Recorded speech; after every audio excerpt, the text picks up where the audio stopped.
کسی شخص کا احترام نہیں کرتا، اپنے قریبی رشتہ داروں کے حقوق کا پاس نہیں کرتا، کھلم کھلا برائی کرنے سے نہیں شرماتا، پس ایمان اور خدا شناسی کی روح اس کے بدن سے نکل جاتی ہے، اور ناقص خبیث روح جو خدا کی رحمت سے دور ہوتی ہے اس کے بدن میں رہ جاتی ہے۔ خدا اور اس کے فرشتے نیز انبیاء و مرسلین اور مومنین اس پر لعنت بھیجتے ہیں، 40 دن تک اس کی نماز قبول نہیں ہوتی۔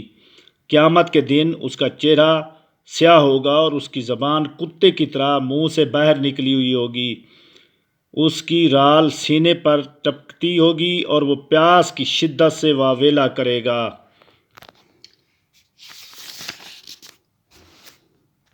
اللہ تعالیٰ نے قرآن مجید میں ارشاد فرمایا ہے کہ شراب حرام ہے۔ اس کی مذمت میں بے شمار احادیث بھی آئی ہیں۔ رسول پاک کا فرمان ہے، خدا کی قسم جو شخص نشہ کرے کوئی چیز بھی استعمال کرے، میں اس کی کبھی سفارش نہیں کروں گا، اور حوض کوثر سے سراب بھی نہ ہونے پائے گا۔ شرعی طور پر شراب پینے والے کی سزا 80 کوڑے مقرر ہے جو ننگے جسم پر مارے جائیں۔ اگر تیسری یا چوتھی بار بھی باز نہ آئے تو قتل کیے جانے کا حکم ہے۔ اس کے بعد ہے جوا، گناہ کبیرہ۔ شرط لگا کر کھیلنا جوا کہلاتا ہے۔ اس کو قرآن مجید میں کئی مقامات پر حرام قرار دیا گیا ہے۔ صرف گھڑ دوڑ اور تیر اندازی میں بازی لگانا جائز ہے۔ اس کے علاوہ باقی تمام کھیل مثلاً شطرنج، چوپڑ، چوسر، تاش وغیرہ جوئے کے حرام ہیں، جوئے کے سینس میں آتے ہیں۔ شطرنج کے بارے میں ایک شخص نے امام جعفر صادق علیہ السلام سے دریافت کیا تو آپ نے فرمایا، خدا شطرنج کھیلنے والے پر لعنت کرے، اس کو اسی کے لیے چھوڑ دو۔ دوسری حدیث میں آیا کہ شطرنج کو فروخت کر کے اس کی قیمت وصول کرنا حرام ہے، اس کی حفاظت کرنا کفر ہے اور اس کے کھیلنے والا مشرک ہے۔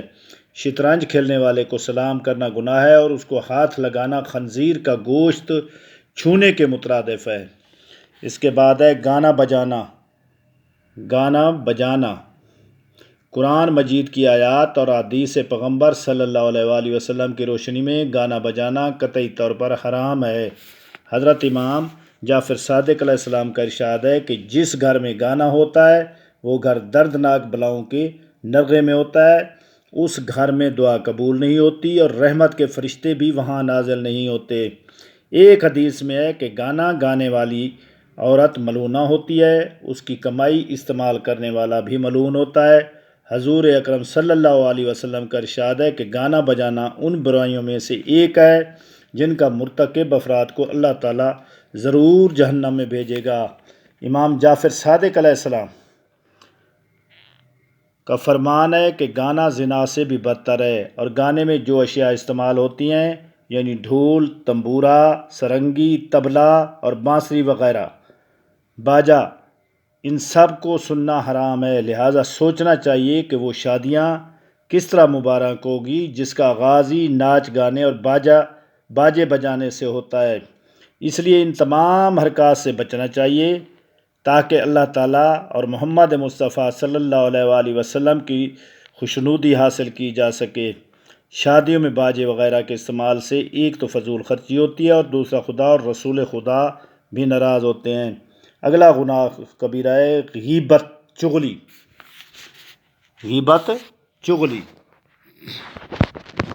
یہ ایک بڑا سنگین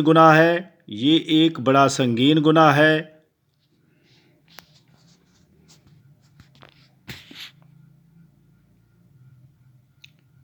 کہ توبہ کے علاوہ جب تک وہ مومن بھی اس کو معاف نہ کر دے جس کی چغلی کی گئی ہے تو اللہ تعالیٰ اسے نہیں بخشتا۔ حضور پاک صلی اللہ علیہ وآلہ وسلم کا ارشاد ہے کہ غیبت کرنا زنا سے بھی زیادہ برا ہے۔ بعض افراد غیبت کرتے ہیں اور روکنے پر کہہ دیتے ہیں کہ یہ غیبت نہیں ہے، ہم تو فلاں شخص کے منہ پر بھی کہنے کو تیار ہیں کہ یہ سچ ہے۔ ایسا سمجھنے والے لوگ بڑی بھول کا شکار ہیں۔ غیبت کے معنی یہ ہیں کہ اپنے مومن بھائیوں کے بارے میں اس کی غیر موجودگی میں کسی ایسی بات کا ذکر کرنا کہ اگر وہ سن لے تو اس کو دکھ پہنچے، چاہے وہ اس کا جسمانی عیب ہو، یعنی لنگڑے کو لنگڑا کہنا، اندھے کو اندھا کہنا، یا کوئی اور اخلاقی عیب جوئی کرنا۔ اگر حقیقت میں اس مومن میں وہ عیب موجود نہ ہو تو ایسی بات کرنا جھوٹ میں شامل ہوگا اور بہتان ہوگا۔ جو باتیں غیبت میں شامل نہیں ہیں وہ یہ ہیں: کسی کافر منافق یا دشمن نے اہل بیت کے عیوب کو بیان کرنا، کسی مظلوم کی ظالم کے بارے میں فریاد، کسی نیک مومن کو کسی بدکار کے عیب بتا کر اس کے پاس اٹھنے بیٹھنے سے منع کرنا، کھلم کھلا بدکاری کرنے والے کے عیب بتانا جو اپنی غلط کاریوں کو عیب نہ سمجھتا ہو۔ جس طرح غیبت کرنا حرام ہے اسی طرح غیبت سننا بھی حرام ہے۔ اللہ تعالیٰ آپ کو نیک راستے پر چلانے کی توفیق عطا فرمائے اور ان گناہان کبیرہ سے بچا کر رکھے۔ آپ حفظ و امان میں رہیں تاکہ صحیح مومن بن سکیں اور محشر والے دن آپ بغیر کسی حساب کتاب کے جنت میں چلے جائیں۔ اللہ تعالیٰ آپ کو ایسا مومن بنائے۔ والسلام۔ ویڈیو کو سبسکرائب کر دیں تاکہ ہر ویڈیو آنے والی آپ کے پاس پہنچتی رہے۔ اللہم صلی علی محمد و آل محمد۔